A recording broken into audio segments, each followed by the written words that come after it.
Maria Montessori, the doctor who discovered a new way to teach children.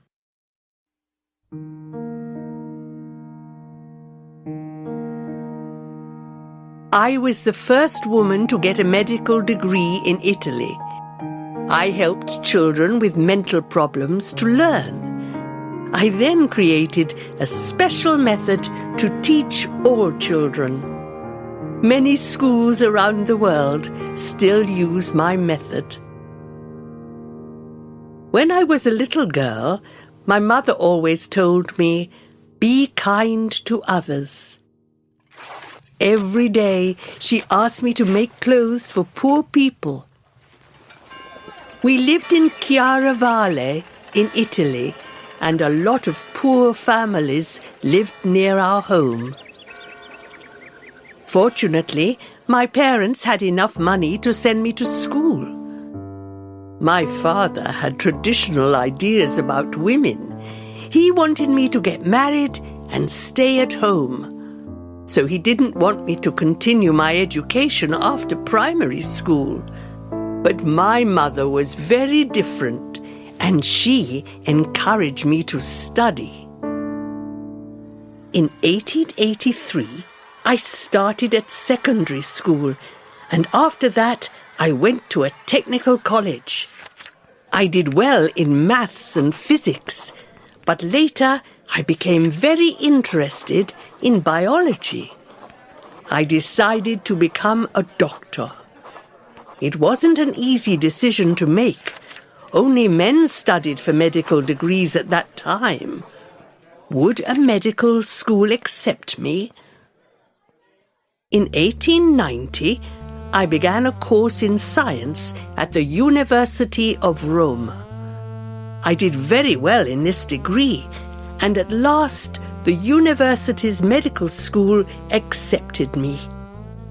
Some of the teachers and students didn't want me to study there, but I worked hard, and in 1896, I was the first woman in Italy to become a doctor. The university had a special hospital for children with mental problems. I wanted to help the children to communicate and to learn. I wanted to improve their lives. But how could I do this? I began to study and give talks about this question. In 1898, I became a director of a school in Rome for children with mental problems. At that time, people called these children horrible things, such as crazy or idiots. But these children were just different, and they needed to learn in a different way. My teachers and I showed the children what to do. Slowly, we made progress with this practical method. We showed the children simple actions, such as how to eat or wash or play games.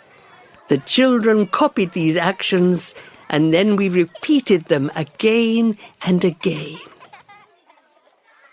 In 1906, the government asked me to work in a different school for very young children from poor families. I changed the classrooms and took away the rows of desks.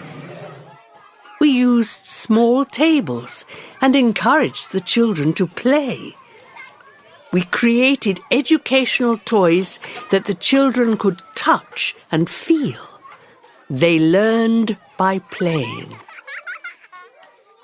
Traditional teachers didn't understand this method. For them, the most important thing was to teach. For us, the most important thing was to learn. We also wanted children to help each other and to learn from their own experiences.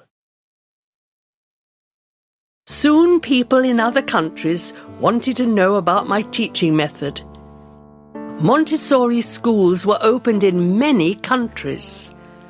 By 1913, there were more than 100 Montessori schools in the USA.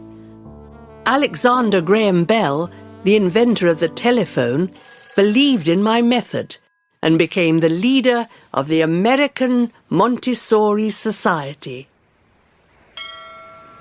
In 1915, I was invited to the USA and spoke at Carnegie Hall, a famous concert hall in New York. In San Francisco, I gave a course for teachers. We made a classroom with 21 students and a glass wall. Thousands of people came to watch our classes. In Europe, the First World War was destroying many lives. I decided to move to Barcelona in Spain, where things were more peaceful than in Italy. I lived there for many years and traveled to many other countries to teach people about my method. In 1929, an international organization was started, the International Montessori Association.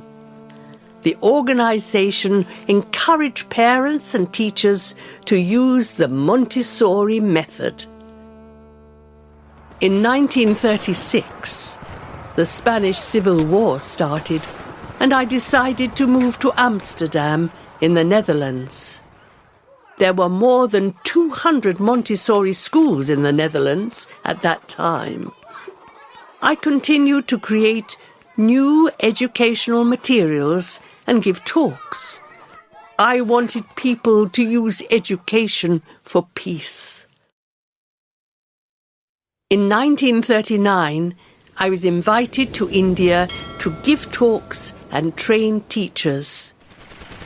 The Second World War started that year, and in 1940, the German army attacked the Netherlands. I couldn't go home to Amsterdam, so I stayed in India for several years and created courses for Indian teachers.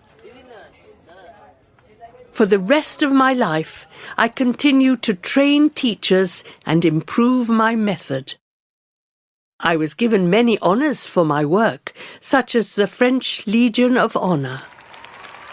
I was also nominated 3 times for the Nobel Peace Prize because I believed in education for peace.